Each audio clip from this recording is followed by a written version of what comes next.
Shalom sesamaku yang dikasihi Tuhan. Hari ini kita akan membaca dan mendengarkan seri Alkitab Kronologi. Selamat mendengarkan.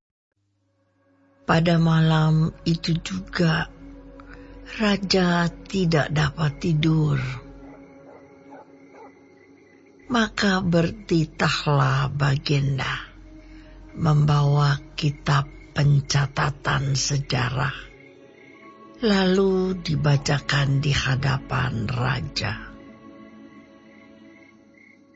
Dan di situ didapati suatu catatan tentang Mordekai yang pernah memberitahukan bahwa Bigtan dan Teres, dua orang sida-sida raja yang termasuk golongan penjaga pintu, telah berikhtiar membunuh Raja Ahasuerus.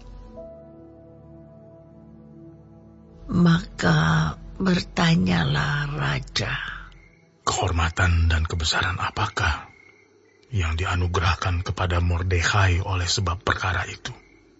Jawab para biduanda raja yang bertugas pada Baginda.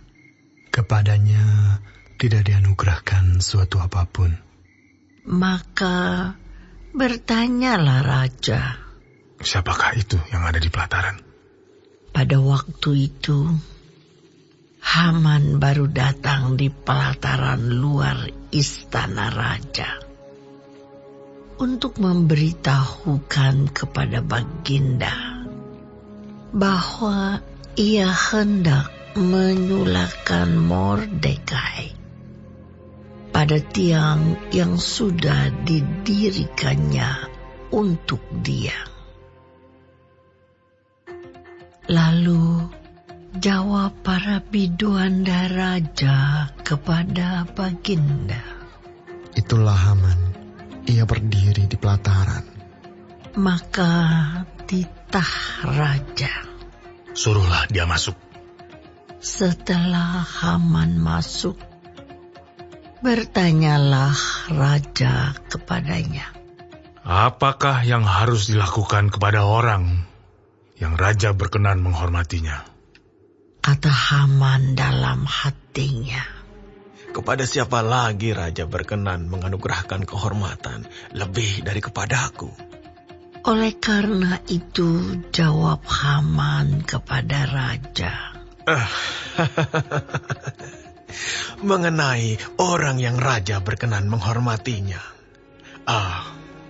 hendaklah diambil pakaian kerajaan yang biasa dipakai oleh raja sendiri. Dan lagi, kuda yang biasa dikendarai oleh raja sendiri. Dan yang diberi mahkota kerajaan di kepalanya. Dan hendaklah diserahkan pakaian dan kuda itu ke tangan seorang dari antara para pembesar raja. Orang-orang bangsawan. Lalu hendaklah pakaian itu dikenakan kepada orang yang raja berkenan menghormatinya. Kemudian hendaklah ia diarak dengan mengendarai kuda itu melalui lapangan kota, sedang orang berseru-seru di depannya. Beginilah dilakukan kepada orang yang raja berkenan menghormatinya. Maka titah raja kepada Haman, Segera ambillah pakaian dan kuda itu seperti yang kau katakan itu. Dan lakukanlah demikian kepada Mordekai, orang Yahudi yang duduk di pintu gerbang istana. Sepatah kata pun janganlah kau lalaikan daripada segala yang kau katakan itu. Lalu Haman mengambil pakaian dan kuda itu, dan dikenakannya pakaian itu kepada Mordekai. Kemudian diaraknya Mordekai melalui lapangan kota itu, sedang ia menyerukan di depannya, Beginilah dilakukan kepada orang yang raja berkenan menghormatinya. Kemudian kembalilah Mordekai ke pintu gerbang istana raja. Tetapi Haman bergesa-gesa pulang ke rumahnya dengan sedih hatinya dan berselubung kepalanya.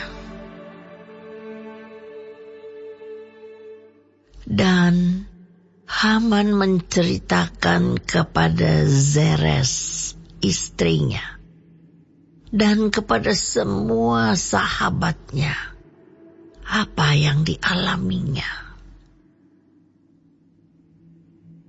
Maka kata para orang arif bijaksana dan Zeres istrinya kepadanya, "Jikalau Mordekai, yang di depannya engkau sudah mulai jatuh, adalah keturunan Yahudi, maka engkau tidak akan sanggup melawan dia. Malahan, engkau akan jatuh benar-benar di depannya." Selagi mereka itu bercakap-cakap dengan dia, datanglah sida-sida raja, lalu mengantarkan Haman dengan segera ke perjamuan yang diadakan oleh Ester.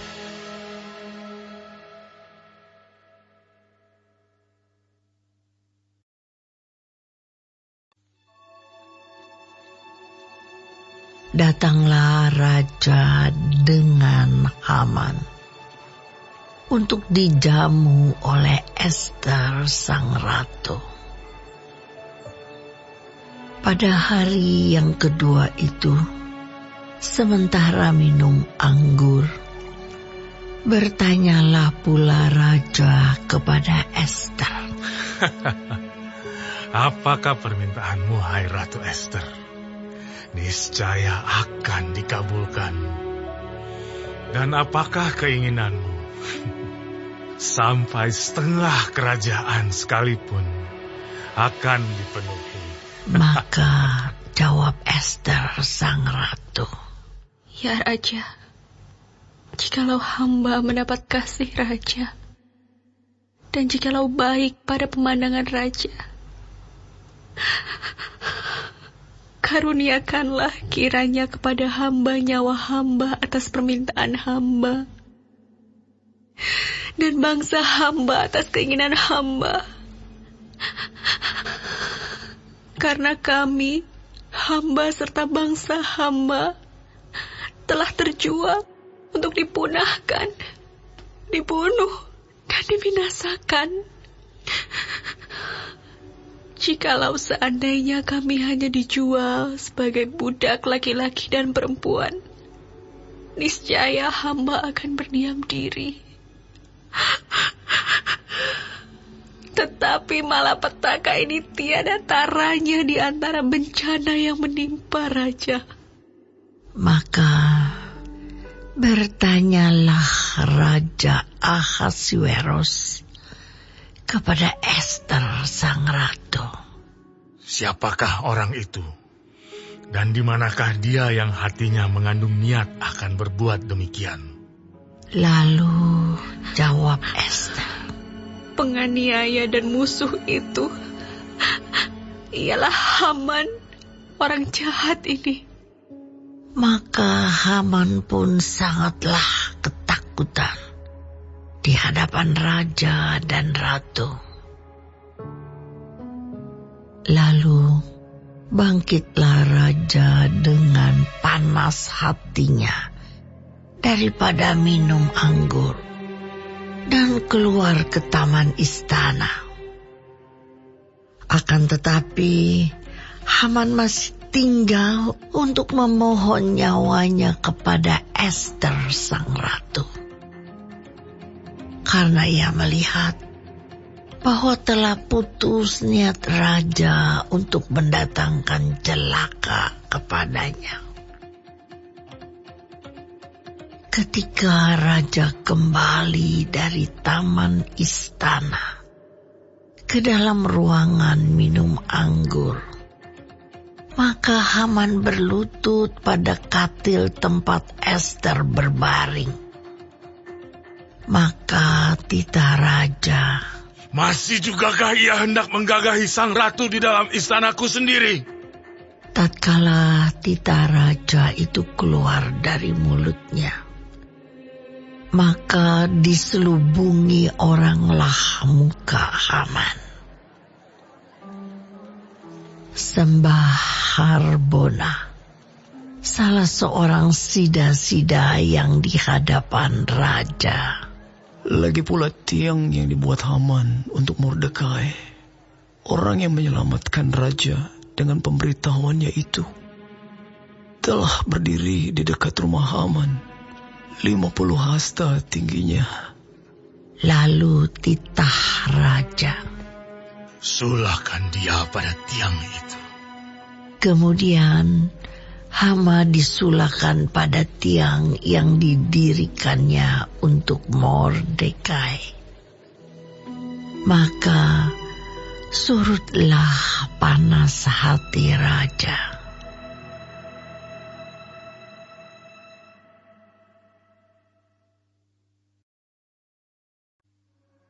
Pada hari itu juga Raja Ahasuerus mengaruniakan harta milik Haman, seteru orang Yahudi, kepada Ester sang ratu.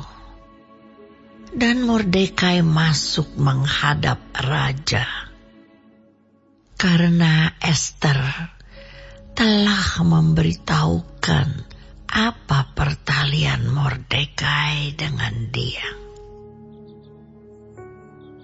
Maka raja mencabut cincin meterai yang diambil daripada Haman, lalu diserahkannya kepada Mordekai. Dan Mordekai diangkat oleh Ester menjadi kuasa atas harta milik Haman. Kemudian Ester berkata lagi kepada raja sambil sujud pada kakinya dan menangis memohon karunia-Nya, supaya dibatalkannya maksud jahat Haman, orang Agag itu, serta rancangan yang sudah dibuatnya terhadap orang Yahudi. Maka raja mengulurkan tongkat emas kepada Ester. Lalu bangkitlah Ester dan berdiri di hadapan raja serta sembahnya. Jikalau baik pada pemandangan raja, dan jikalau hamba mendapat kasih raja, dan hal ini kiranya dipandang benar oleh raja, dan raja berkenan kepada hamba, maka hendaklah dikeluarkan surat titah untuk menarik kembali surat-surat yang berisi rancangan Haman bin Hamedata, orang Agag itu, yang ditulisnya untuk membinasakan orang Yahudi di dalam semua daerah kerajaan. Karena bagaimana hamba dapat melihat malapetaka yang menimpa bangsa hamba, dan bagaimana hamba dapat melihat kebinasaan sanak saudara hamba. Maka jawab Raja Ahasuerus kepada Ester sang ratu, serta kepada Mordekai orang Yahudi itu, Harta milik Haman telah kukaruniakan kepada Ester, dan Haman sendiri telah disulahkan pada tiang, karena ia sudah mengacungkan tangannya kepada orang Yahudi. Tuliskanlah atas nama raja apa yang kamu pandang baik tentang orang Yahudi, dan meteraikanlah surat itu dengan cincin meterai raja. Karena surat yang dituliskan atas nama raja dan dimeteraikan dengan cincin meterai raja tidak dapat ditarik kembali.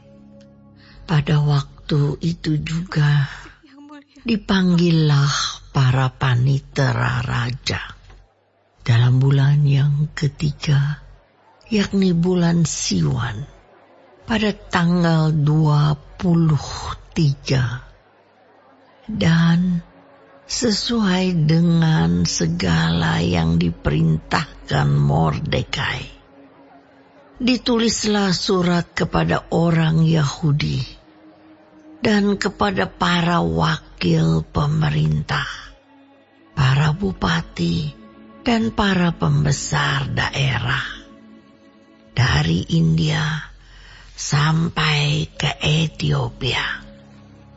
127 daerah. Kepada tiap-tiap daerah menurut tulisannya, dan kepada tiap-tiap bangsa menurut bahasanya, dan juga kepada orang Yahudi menurut tulisan dan bahasanya. Maka ditulislah pesan atas nama Raja Ahasuerus dan dimeterai dengan cincin meterai raja. Lalu dengan perantaraan pesuruh-pesuruh cepat yang berkuda, yang diternakan di pekudaan, dikirimkanlah surat-surat yang isinya raja mengizinkan orang Yahudi di tiap-tiap kota untuk berkumpul dan mempertahankan nyawanya, serta memunahkan, membunuh atau membinasakan segala tentara, bahkan anak-anak dan perempuan-perempuan dari bangsa dan daerah yang hendak menyerang mereka, dan untuk merampas harta miliknya. Pada hari yang sama di segala daerah Raja Ahasuerus, pada tanggal 13 bulan yang ke-12, yakni bulan Adar. Salinan pesan tertulis itu harus diundangkan di tiap-tiap daerah, lalu diumumkan kepada segala bangsa. Dan orang Yahudi harus bersiap-siap untuk hari itu akan melakukan pembalasan kepada musuhnya.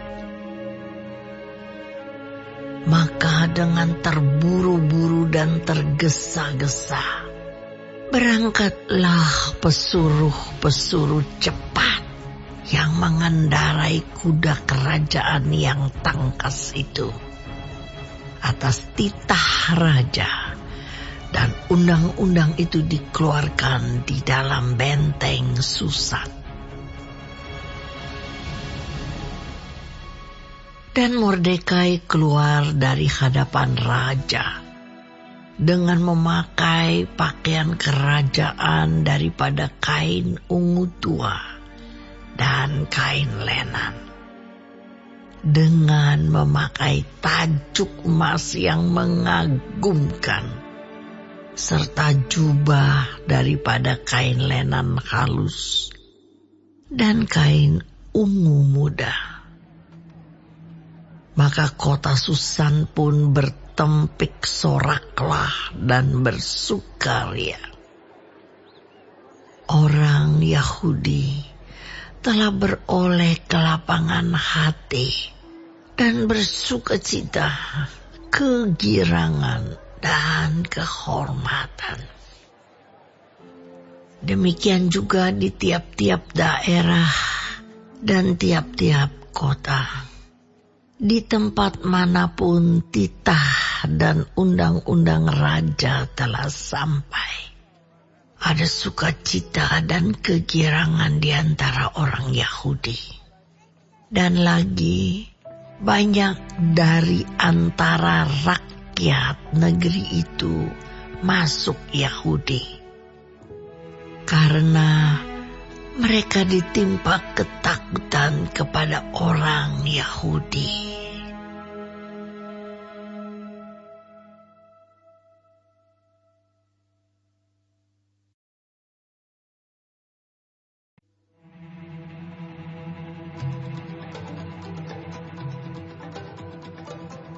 Dalam bulan yang ke-12, yakni bulan Adar, pada hari yang ke-13, ketika titah serta undang-undang raja akan dilaksanakan, pada hari musuh-musuh orang Yahudi berharap mengalahkan orang Yahudi, terjadilah yang sebaliknya.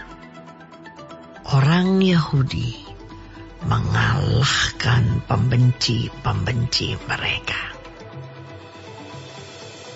Maka berkumpullah orang Yahudi di dalam kota-kotanya di seluruh daerah Raja Ahasiweros untuk membunuh orang-orang yang berikhtiar mencelakakan mereka.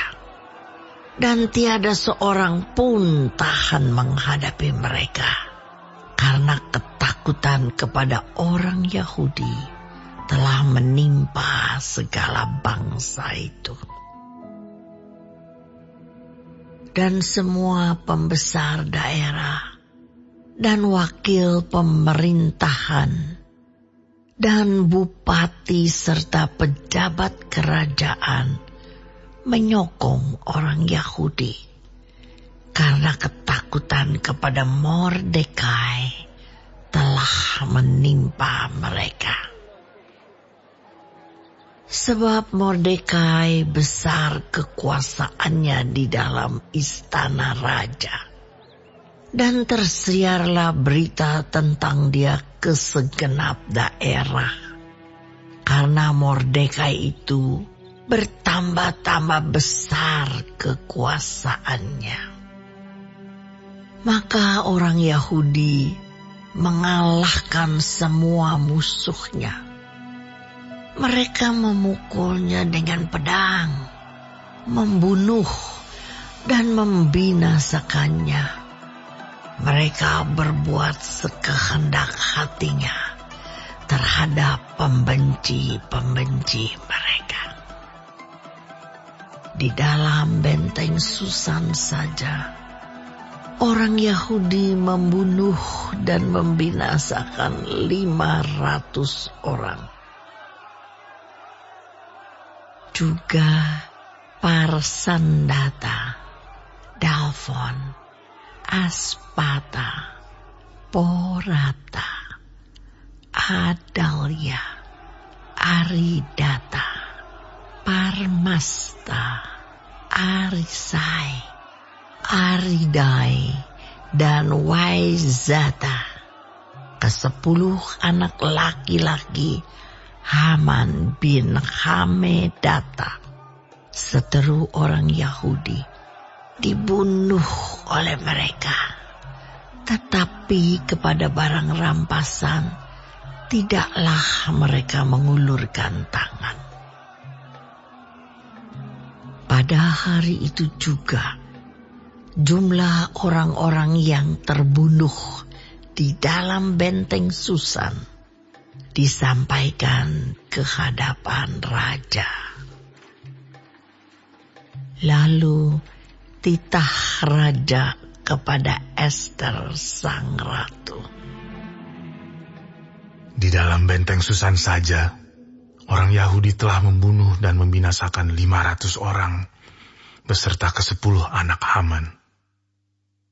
Di daerah-daerah kerajaan yang lain, entahlah apa yang diperbuat mereka. Dan apakah permintaanmu sekarang? Niscaya akan dikabulkan. Dan apakah keinginanmu lagi? Niscaya dipenuhi.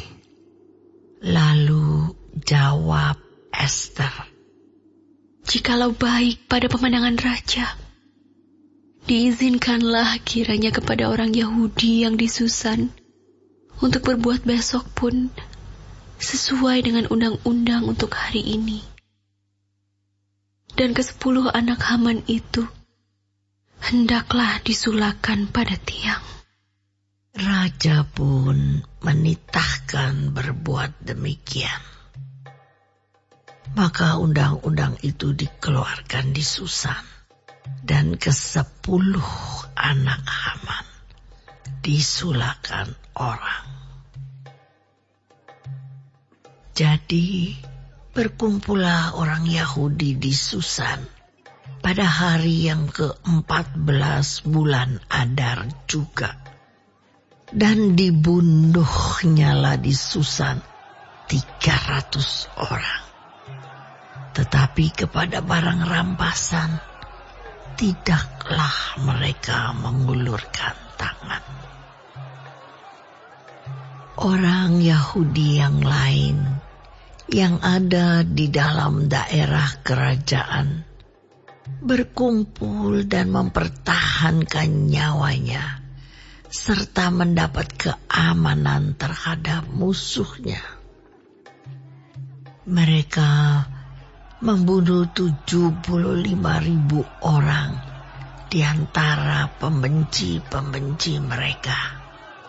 Tetapi kepada barang rampasan tidaklah mereka mengulurkan tangan. Hal itu terjadi pada hari yang ke-13 dalam bulan Adar.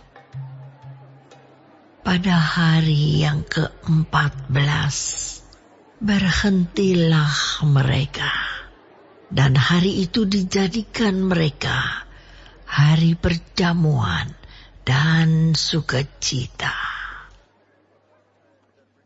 Akan tetapi orang Yahudi yang di Susan berkumpul, baik pada hari yang ke-13, baik pada hari yang ke-14 dalam bulan itu.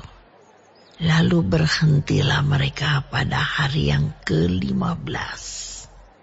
Dan hari itu dijadikan mereka hari perjamuan dan sukacita. Oleh sebab itu, orang Yahudi yang di pedusunan, yakni yang diam di perkampungan, merayakan hari yang ke-14 bulan Adar itu sebagai hari sukacita dan hari perjamuan, dan sebagai hari gembira untuk antar mengantar makanan. Maka Mordekai menuliskan peristiwa itu, lalu mengirimkan surat-surat kepada semua orang Yahudi di seluruh daerah Raja Ahasuerus, baik yang dekat, baik yang jauh, untuk mewajibkan mereka supaya tiap-tiap tahun merayakan hari yang ke-14 dan yang ke-15 bulan Adar. Karena pada hari-hari itulah orang Yahudi mendapat keamanan terhadap musuhnya. Dan dalam bulan itulah duka cita mereka berubah menjadi sukacita. Dan hari perkabungan menjadi hari gembira. Dan supaya menjadikan hari-hari itu hari perjamuan dan sukacita, dan hari untuk antar mengantar makanan, dan untuk bersedekah kepada orang-orang miskin. Maka orang Yahudi menerima sebagai ketetapan apa yang sudah dimulai mereka melakukannya dan apa yang ditulis Mordekai kepada mereka. Sesungguhnya Haman bin Hamedata orang Agag, seteru semua orang Yahudi itu, telah merancangkan hendak membinasakan orang Yahudi. Dan ia pun telah membuang pur, yakni undi, untuk menghancurkan dan membinasakan mereka. Akan tetapi, ketika hal itu disampaikan di hadapan raja, maka dititahkannyalah dengan surat, supaya rancangan jahat yang dibuat Haman terhadap orang Yahudi itu dibalikkan ke atas kepalanya. Maka Haman beserta anak-anaknya disulakan pada tiang. Oleh sebab itulah hari-hari itu disebut Purim, menurut kata pur. Oleh sebab itu jugalah, yakni karena seluruh isi surat itu, dan karena apa yang dilihat mereka mengenai hal itu, dan apa yang dialami mereka, orang Yahudi menerima sebagai kewajiban dan sebagai ketetapan bagi dirinya sendiri dan keturunannya, dan bagi sekalian orang yang akan bergabung dengan mereka, bahwa mereka tidak akan melampaui merayakan kedua hari itu tiap-tiap tahun, menurut yang dituliskan tentang itu, dan pada waktu yang ditentukan. Dan bahwa hari-hari itu akan diperingati dan dirayakan di dalam tiap-tiap angkatan, di dalam tiap-tiap kaum, di tiap-tiap daerah, di tiap-tiap kota, sehingga hari-hari Purim itu tidak akan lenyap dari tengah-tengah orang Yahudi, dan peringatannya tidak akan berakhir dari antara keturunan mereka. Lalu Ester sang ratu, anak Abihail, menulis surat bersama-sama dengan Mordekai orang Yahudi itu. Surat yang kedua tentang hari raya Purim ini dituliskannya dengan segala ketegasan untuk menguatkannya. Lalu dikirimkanlah surat-surat kepada semua orang Yahudi di dalam ke-127 daerah kerajaan Ahasuerus, dengan kata-kata salam dan setia, supaya hari-hari Purim itu dirayakan pada waktu yang ditentukan, seperti yang diwajibkan kepada mereka oleh Mordekai orang Yahudi itu, dan oleh Ester sang ratu, dan seperti yang diwajibkan mereka kepada dirinya sendiri serta keturunan mereka mengenai hal berpuasa dan meratap-ratap. Demikianlah perintah Ester menetapkan perihal Purim itu. Kemudian dituliskan di dalam kitab.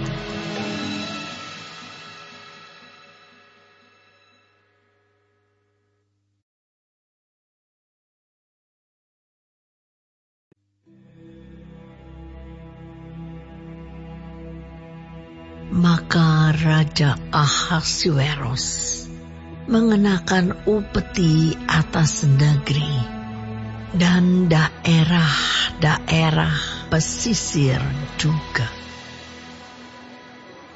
Segala perbuatannya yang hebat serta gagah dan pemberitaan yang seksama tentang kebesaran yang dikaruniakan raja kepada Mordekai. Bukankah semuanya itu tertulis di dalam kitab sejarah raja-raja Media dan Persia? Karena Mordekai, orang Yahudi itu, menjadi orang kedua di bawah Raja Ahasuerus, dan ia dihormati oleh orang Yahudi, serta disukai oleh banyak sanak saudaranya, sebab ia mengikhtiarkan yang baik bagi bangsanya dan berbicara untuk keselamatan bagi semua orang sebangsanya.